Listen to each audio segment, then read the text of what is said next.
Assalamualaikum warahmatullahi wabarakatuh. Selamat malam teman-teman semuanya. Selamat datang kembali ya di channel catatan mahasiswa ya. Baik teman-teman, pada malam hari ini saya ingin memberikan informasi secara ringkas ya teman-teman ya, masalah kandungan gizi dan khasiat yang terdapat dalam buah nanas teman-teman. Jadi dalam per 100 gram ya teman-teman ya, buah nanas itu mengandung yang namanya abu sebanyak 0,3 gram, kemudian mengandung air sebanyak 88,9 gram, kemudian zat besi 0,9 mg, kemudian beta karotin teman-teman 17 mikrogram, kemudian energi 40 kalori, fosfor 14 mg, kalsium sebanyak 22 mg, dan kalium 111,0 mg. Kemudian juga mengandung yang namanya karbohidrat teman-teman sebanyak 9,9 gram, karotin total sebanyak 90 mikrogram, kemudian lemak 0,3 gram, natrium sebanyak 18 mg, dan juga mengandung niacin 0,2 mg, protein 0,6 gram, dan juga riboflavin sebanyak 0,04 mg, dan juga mengandung seng teman-teman ya 0,1 mg, mengandung fiber atau serat sebanyak 0,6 mg, serat atau fiber itu sebanyak 0,6 gram teman-teman, bukan miligram tapi gram. Kemudian tembaga 0,03 mg, dan tiamin atau vitamin B1 sebanyak 0,02 mg, dan juga vitamin C sebanyak 22 mg teman-teman. Nah, dalam kandungan gizi yang sangat luar biasa banyak ini, kita mendapatkan suatu manfaat ataupun khasiat. Baik teman-teman, secara sederhana dan singkat ya, berdasarkan gizi yang cukup tinggi, jadi terletak pada sistem peredaran darah teman-teman, sistem kesehatan darah, sistem kesehatan peredaran darah, jadi mencegah hipertensi, kemudian sistem kesehatan kulit dan rambut, mampu memulihkan kesehatan kulit, dan juga dalam sistem syaraf dan otak mampu meningkatkan fungsi otak, kemudian sistem ekskresi atau urinaria menunjang meminimalkan risiko terbentuknya batu ginjal.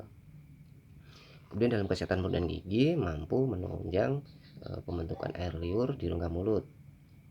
Nah, kemudian sistem pencernaan teman-teman ya, mampu menunjang dan meningkatkan sistem kesehatan pencernaan. Jadi kalau sistem kesehatan atau sistem kesehatan pencernaan kita ini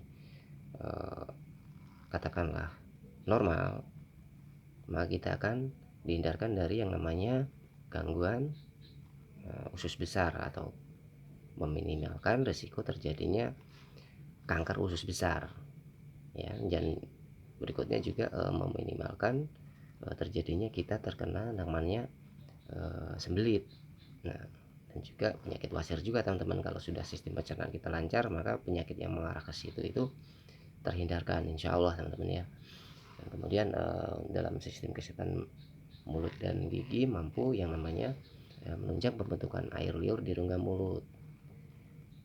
Nah, dalam sistem pernafasan mampu mengurangi risiko yang namanya penyakit gangguan pernafasan juga teman-teman, atau penyakit asma gitu ya.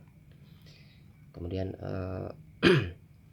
manfaat yang lain, menjaga yang namanya keseimbangan cairan tubuh, menurunkan risiko dehidrasi, membantu mengeluarkan zat-zat sisa yang sudah tidak diperlukan lagi oleh tubuh kita juga.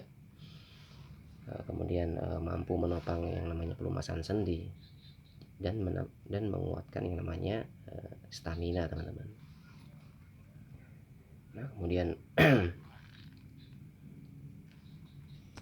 dalam sistem peredaran darah mampu mencegah yang namanya hipertensi adalah manfaat daripada cukup tingginya kandungan air.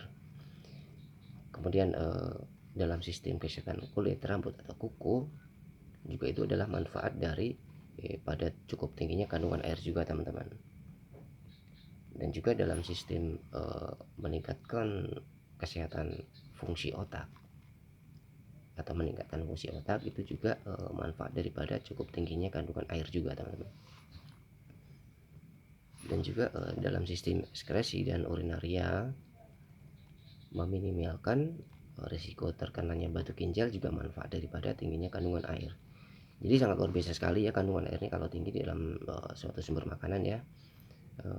efek atau dampak yang kita dapatkan dari kandungan yang tinggi ini, kita memperoleh berbagai macam bantuan atau pencegahan dari risiko-risiko terkenanya suatu penyakit, teman-teman. Dan juga dalam sistem kesehatan mulut dan gigi juga menunjang pembentukan air liur di rongga mulut itu juga manfaat daripada tingginya kandungan air juga, teman-teman. Dalam sistem pencernaan juga seperti itu juga manfaat daripada cukup tingginya kandungan air juga, dan cukup tingginya kandungan serat, teman-teman. Dalam sistem pernafasan juga seperti itu, mengurangi risiko penyakit gangguan pernafasan juga manfaat daripada tingginya kandungan air juga, teman-teman.